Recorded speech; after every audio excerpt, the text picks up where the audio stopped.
एक बार एक बहुत बड़ा नेता एक साधु के छोटे से आश्रम में गया। वह साधु के बारे में बहुत सुना था, तो उसके मन में आया कि मैं एक बार जा करके देखता हूँ कि लोग उसकी इतनी तारीफ क्यों करते हैं। जब वह उस आश्रम में गया तो वहाँ पर एक छोटा सा कमरा था, जहाँ पर एक कालीन बिछा हुआ था। वहाँ पर कुछ लोग नीचे बैठे हुए थे और साधु जी सामने बैठे हुए थे। कुछ सवाल जवाब चल रहा था। वह नेता उस आश्रम में आया और उस नेता के साथ में 4 बॉडीगार्ड भी थे और उसकी यह आदत थी कि जहाँ पर भी वह जाता था लोग अपनी जगह से खड़े हो जाते थे और उसकी तरफ देखते थे, हाथ जोड़ते थे और सर झुकाते थे। लेकिन यहाँ पर ऐसा कुछ भी नहीं हुआ। साधु व्यवस्थ होने के कारण उसकी तरफ देखा तक नहीं। तभी नेता को लगा कि यह मेरी बेइज्जती है और वह इस बात से गुस्सा हो गया। नेता ने थोड़ा गुस्से से साधु की बात को बीच में काटते हुए कहा कि मैं आपसे कुछ कहना चाहता हूँ। साधु ने उसकी तरफ देखा और बोला, आप थोड़ी देर रुकिए, पहले मैं इनके सवाल का जवाब दे दूँ, उसके बाद मैं आपसे बात करता हूँ। तब तक आप अगर चाहें तो आप बैठ सकते हैं।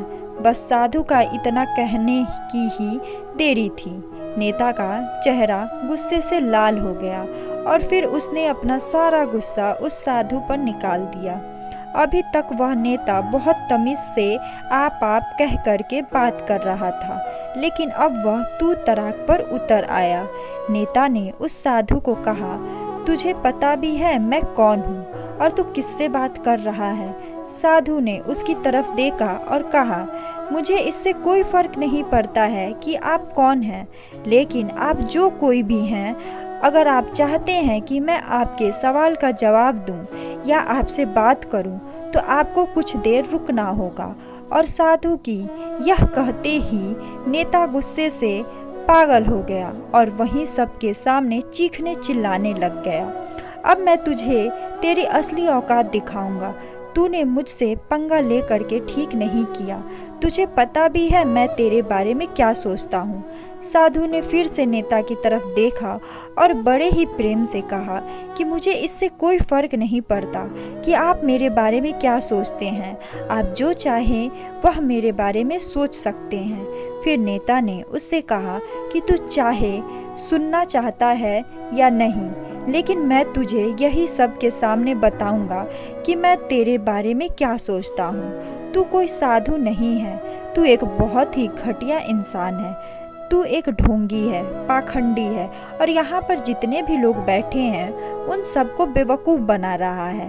तेरा बस एक ही मकसद है, इन लोगों की जेब में जितना भी पैसा है वह सब तेरे पास में आ जाए। तू अपने फ़ायदे के लिए इन लोगों का इस्तेमाल कर रहा है और अब मैं तुझे नहीं छोड़ने वाला हूँ। पूरी दुनिया के सामने तेरा पर्दाफाश करके रहूँगा। लेकिन उसके इतना बोलने के बाद भी हल्की सी मुस्कान उस साधु के चेहरे पर बनी ही रही। यह देखकर वह और भी तिलमिला गया और उसने कहा, अब बहुत हो गया, अब मैं यहाँ 1 मिनट भी नहीं रुकने वाला। लेकिन अभी भी तेरे पास मौका है। अगर मुझसे माफ़ी मांगनी है या मुझसे कुछ कहना है तो कह सकते हो। इतना सब होने के बाद भी साधु के चेहरे पर एक मुस्कान थी और वह बिल्कुल शांत था। और फिर उन्होंने अपनी आंखें बंद करी और फिर साधु ने अपनी आंखें खोली, हाथ जोड़े और कहा कि मुझे आपसे कोई गिला शिकवा नहीं है। आपके लिए मेरे मन में कोई भी गलत ख्याल नहीं है। जो भी मेरे बारे में आपने कहा वह आपकी अपनी सोच थी, तो मुझे आप में कोई भी बुराई नज़र नहीं है। मुझे आप बहुत ही भले इंसान लग रहे हैं। और साधु के इतने कहते ही नेताजी का दिमाग 7वें आसमान पर पहुंच गया। उसके चेहरे पर एक अजीब सी खुशी थी, क्योंकि उस साधु ने वही कहा जो बाकी सब लोग उस नेता को कहते हैं। और वह खुशी खुशी उस आश्रम से अपने घर की तरफ चला गया और जा कर के अपने पिताजी के साथ में बैठ गया। उसके पिताजी ध्यान में थे। उन्होंने पूरी ज़िंदगी सिर्फ लोगों की सेवा करी और बदले में कुछ भी उम्मीद नहीं किया। तो थोड़ी देर बाद जब उन्होंने अपनी आंखें खोली और देखा अपने बेटे को अपने साथ बैठे हुए, तो उनके बेटे के चेहरे पर आज एक अजीब सी खुशी थी जो आज से पहले उन्होंने कभी नहीं देखी थी।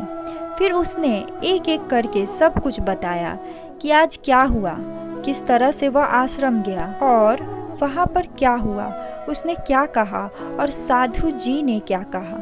अब उसके पिताजी ने पूरी बात सुनी तो थोड़ा सा मुस्कुराए और अपने बेटे को देख करके बोले कि उन्होंने तुम्हारी तारीफ नहीं करी, क्योंकि उन्होंने वह नहीं कहा कि जो तुम हो, उन्होंने वह कहा कि जो वह खुद है।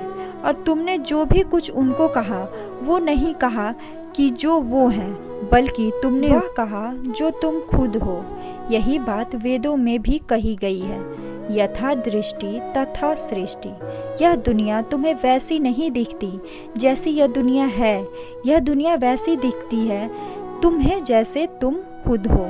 जिसकी नज़र जैसी है उसके लिए यह दुनिया वैसी ही है। तो अगर तुम अपनी दुनिया को बदलना चाहते हो तो उसका सिर्फ एक तरीका है, अपनी नज़र को बदलो। उम्मीद करती हूँ कि आपको ये कहानी अच्छी लगी होगी। अगर अच्छी लगी हो तो इस वीडियो को लाइक कर दें और चैनल को सब्सक्राइब करना बिल्कुल ना भूलें। मुझे आपके सपोर्ट की बहुत ज़रूरत है। धन्यवाद।